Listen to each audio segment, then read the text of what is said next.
வருகிறான். என் மீட்பர் உயிரோடு இருக்கிறார், நான் கலங்கிட தேவையில்லை. என் பலவீன சோர்வு அசைகளா வரும்போதெல்லாம் அவர் பார்த்துக் கொள்ளுவார். கண்மணி போல அவர் காத்துக் கொள்ளுவார். அவர் செட்ட நிலையிலே நித்திய வெளிச்சமாக இருப்பார். இப்போ சங்கீதம் 46 வாசித்து நம்ம அவருடைய வார்த்தை தியானிக்க போயிடும். அலோமத்தி வாசிக்க கோராரின் புத்திரியுள்ள ராகத்தலைமைக்கு ஒப்பிக்கப்பட்ட பாட்டு. தேவன் நமக்கு அடைக்கலும் பெறணும், ஆபத்து காலத்து அனுகூலமான துணையுமானவர்.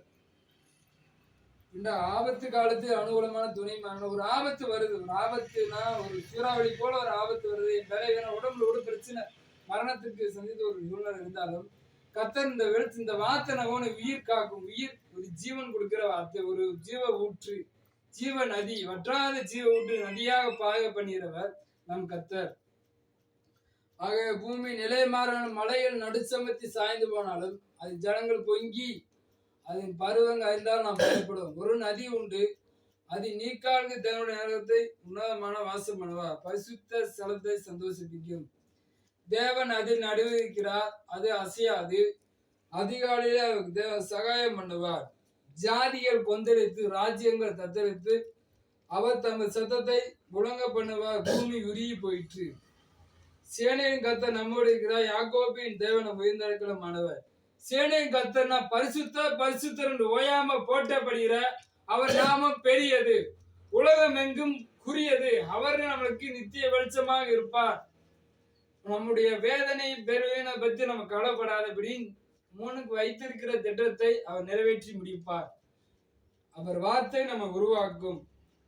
பூமியிலே பால் கல்வி நடப்பிக்கிற கர்த்தரை செய்க வந்து பாருங்க. பூமியில என்னென்னமோ நடக்குது, வேண்டாத விளைவினங்க, பூமி அதிர்ச்சிகள்.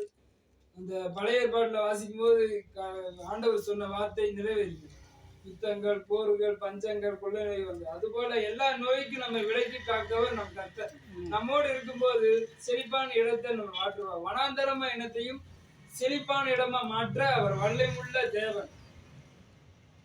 அவர் பூமியின் கடமைட்டு யுத்தங்களை ஓயப்படுகிற, வில்லை விடுத்து ஈட்டியை முறிக்கிறார், ரதங்கள் நெருப்பினால் சுட்டரிக்கிறார்.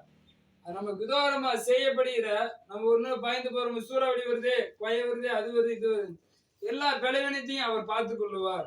அவர் நம்மளுக்கு வைத்திருக்கிற திட்டத்தை நோக்கத்தை மனுஷன் செய்ய முடியாது. கர்த்தர் நித்தியம் அவர் தேவன் நமக்கு எல்லாத்தையும் செய்து முடிப்பார். நன்மையாக தீமையை நன்மையாக மாற்ற செய்வார். சேனையின் கர்த்தர் நம்மோடு இருக்கிறார், யாக்கோபு தேவன் நமக்கு உயர்ந்த அடைக்கலமான. உயர்ந்தனா ஒரு ஒரு சின்ன பையனை கூட ஏசப்பா கண்மேலின் மேல் நிறுத்த முடியும். அதுதான் தாவீது அறிக்கை